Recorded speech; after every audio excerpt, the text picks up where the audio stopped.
ニャンパス。低血圧で朝に弱い星野です。起きてもなかなかエンジンがかからないタイプですね。今回は白い髪のキャラを描いてくださいというリクエストを多数いただいたので、リゼロことゼロから始める異世界生活のエミリアを描いてみました。髪の毛のハイライトや影などをグラデーションで塗るのが星野のやり方なんですが、コメントでよく白い髪のキャラはどんなグラデーションで塗ったらいいかわかりませんという質問をよくいただいていました。なので今回はエミリアという白い髪の毛のキャラを描いてみたんですね。キャラによってね、使う色も微妙に違ってきますが、基本の考え方は同じだと思います。動画の後半には絵が上達しなくて落ち込んだら聞いてほしい話についても話しているので、よかったら最後まで動画を見てくださいね。このチャンネルは元漫画家の星野がイラストの描き方を解説しながらメイキング動画をアップしています。絵が上手くなりたい人、楽しんで上達したい人はチャンネル登録してくれると嬉しいです。今回のエミリアもそうですが、星野はコメントのリクエストイラストもかなりよく描いているので、このキャラ描いてほしいっていうのがあったら気軽にコメントしてくださいね。結構リクエスト来てるので消化するのが追いついていないですが、コメントが多いものは先に書いています。それではレッツドローイング。下書きの前に構図を決めます。エミリアはパックという小動物がいるので、せっかくなので一緒に入る構図にします。女の子はやっぱりね、胸元まで見えた方がいいので、単体で描く場合は縦の構図にすることが多いです。胸は男女の差がはっきりとわかる部分でもあるので、しっかりと入る構図にしましょう。おっぱいは正義です右向きか左向きかを迷ったのですが、頭の花飾りとリボンが見えてる方がエミリアっぽいなということで右向きの構図にしました。あくまで主体はエミリアなので邪魔にならない程度にパックを配置します。下書きをします。頭の頂点から胸の下のラインまでを入れるので、上下に軽く当たりをつけます。大体の顔の大きさ、目や鼻の位置、髪の毛の形、大雑把に描いていきます。あくまでも大雑把に線を引いていくだけで、細かいところはまだ描きません。顔や体の大きさを比べたり、決めた構図のように描けているかどうか、顔の向きやポーズなどのバランスをチェックします。これらの大雑把な当たりで大体バランスが取れたなと思ったら、ここでようやくもうちょっと細かく描いていきます。目や口の形や髪型、髪飾りの大体の形、手の細かい部分や服のパーツなども、さっきよりは細かく、でもまだ詳細には描かずに当たりをつけます。ここでまたバランスチェックをします。髪飾りの大きさや目の大きさ、表情、手の大きさなど、自分でいいバランスになるまでここで調整します。OK と思ったら、今度はしっかりと顔を似せて描いていったり、エミリアの髪型の特徴を描いていったり、細かい服のパーツを描き込んでいきます。下書きの作業は彫刻に似ています。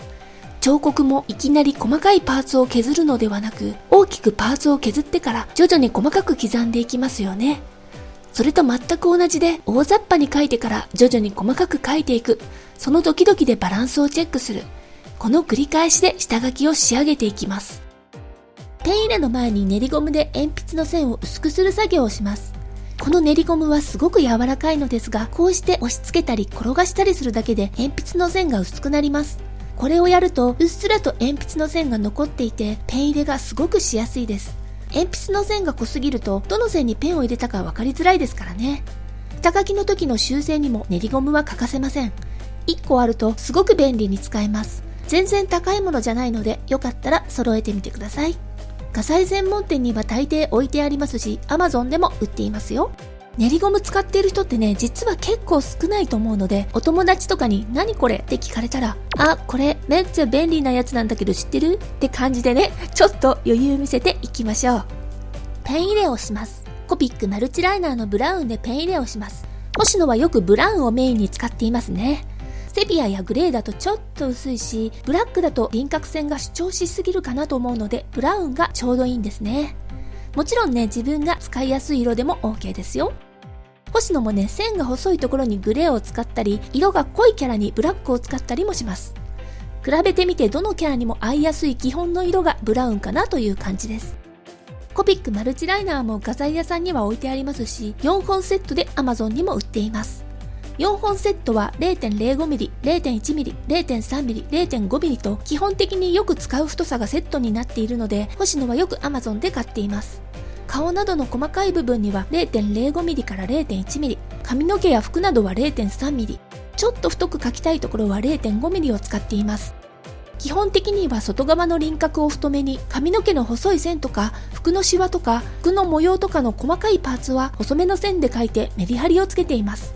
エミリアのこのイラストだと赤い線の部分は太めの線、青い線の部分は細めの線で描いています。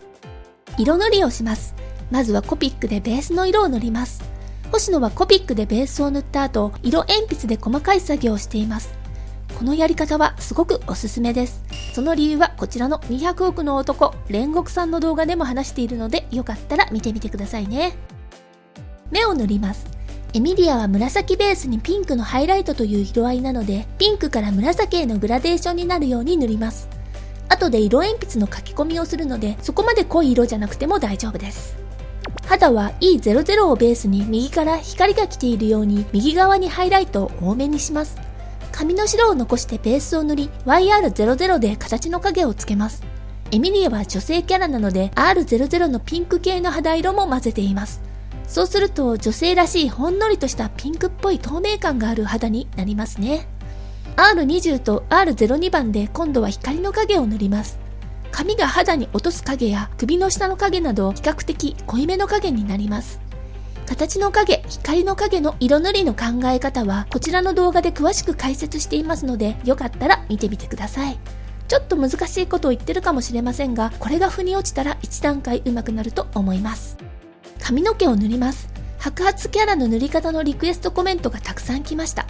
キャラクターのメインカラーによって選ぶ色もちょっと違ってくるのですが、基本ベースは同じ考え方ですね。白い髪の毛のキャラにはまずベースの色は塗らず影色だけで表現します。影に使う色はキャラクターのベースカラーによります。今回のエミリアだとはっきりとベースカラーは白と紫ですよね。なので髪の毛の影にも紫系の色を使います。ここで大事なことは白髪のキャラだけど影色にはモノトーンを使わないことです。要はグレーってことですね。少なくとも星野は白の影に何の色味もないグレーは使わないんですね。なぜかというと色味が寂しくなって綺麗に見えないんですよね。なのでコピックで言うとブルーバイオレット31番をよく使っています。薄紫と薄い水色を足した中間の色って感じですかね。なので白髪の影のベースはこのブルーバイオレット31番をメインに使います。そしてエミリアのメインカラーは紫でもあるので、紫、さらに紫を構成する色でもある水色と薄ピンクをそれぞれ使っています。水色とピンクの色を混ぜると薄い紫になりますので、一緒に使う色としては相性がいいんですね。あとね、単純に女の子キャラなのでピンクを使うと可愛いなっていうのもあります。これがね、凛々しい男性キャラだったらピンクを使わずにもっと渋い色を使っていったかもしれません。ベースの色を塗らず影色から塗ります。髪の毛のハイライトを白のまま残します。白髪キャラなので残す白部分はいつもより多めにします。いつもはグラデーションで少しずつ色の変化をさせてハイライトを表現するのですが、白髪はハイライトに近い部分に一段階濃い色を置きます。こうすることで髪の白で表現したハイライトがさらにツヤがあるように見えます。こうやって薄い色と濃い色を隣り合わせで配置すると光沢があるように見えるんですね。これはね、金属の光沢もこうなっているからですね。薄い色と濃い色の落差でより光ってるように見える効果があります。白から紫を塗る間に薄いピンク RV10 番を塗っています。白髪キャラなので濃いピンクや蛍光ピンクは使いません。このピンクがあることで髪に光が当たってキラキラとしたツヤがあるように見えますね。逆に影が濃くなる部分には B41 番や B21 番などの薄いブルーを塗ります。今回は右側から光が来ている設定なので、左の髪の毛、背中側の髪の毛にブルーを多めに入れています。あくまで白髪なのでそこまで濃いブルーを塗らないようにします。白い髪の毛はどの色味を使ったとしてもパステルカラーを使うと透明感があって綺麗に見えますね。体や服などのパーツを塗ります。今回は服もメインは白なので使う色は大体同じですが、服は髪の毛ほどのツヤはないので濃く影を塗りすぎないようにします。ブレンダーを使ってぼかしながら緩やかなグラデーションで色を変化させます。紫のフリルやリボンはハイライトにピンク、メインに紫、影にブルーを塗っています。影色の部分にブルーを塗ることで髪の毛の影色とも同じ系統になるので馴染みが良くなり色もまとまりが出ます。逆に胸元のクリスタルの部分は唯一系統の違う緑色なのでしっかりと目立つように塗ります。完全な緑というよりエメラルドグリーンを使う方が色の相性がいいですね。エメラルドグリーンは水色も緑も含まれているからですね。水色は髪の毛にも服にも使っている色だからです。パックは逆に普通のグレーを塗っています。エミリアに使っている色との差をつけるためですね。エミリアがブルーバイオレット、パックが C2 のグレーを塗っているので逆にお互いの色味が引き立ちます。ここまでぶっ続けで描いてきたので一旦休憩&おやつタイムです。今回は星野が大好きな和菓子スアマをいただきます。これね、なぜ今回スアマにしたかというとピンクだから今回エミリアで綺麗な薄ピンクを使おうと思っていたのでめっちゃスアマカラーだなということでスアマにしました。玄米茶とねスアマの組み合わせがね最強ですね。スアマしか勝たん。寒くなってきたのであったかいお茶の出番が増えていますが大好きなコーラも飲んでいます蛇口からコーラが出ればいいのにとまでは思いませんが冷蔵庫には常に入っていますね。色鉛筆の作業に入ります。使う色鉛筆は星野がお気に入りの色鉛筆プリズマカラー色鉛筆150色です。これさえあればどんなものも描けちゃうと思います。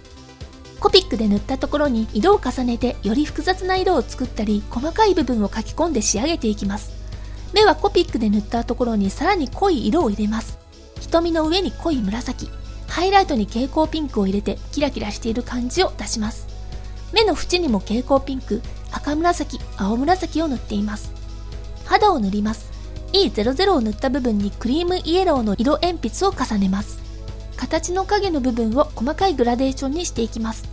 光の影部分にはピンク系の影を塗っていきます。星野的にはベースは黄色系、影はピンク系で塗ると色味が一番綺麗に見えるかなと思っています。影の部分には薄紫もちょこっと塗っています。ブルーバイオレット31番の色鉛筆バージョンですね。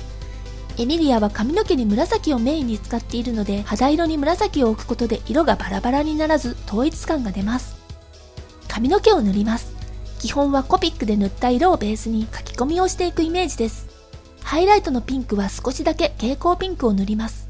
あまり派手な色にしてしまうと白髪と合わなくなってしまうのであくまで少しだけです。蛍光ピンク、薄紫、紫、水色、薄いブルーというように色鉛筆もグラデーションにします。色鉛筆のタッチを生かして髪の毛っぽい線を引くイメージで塗ります。影色にはあまり濃い色を塗りすぎないようにします。あくまで白い髪のイメージが崩れないように塗ります。服や他のパーツを塗ります。服は髪の毛と同じコピックを使っています。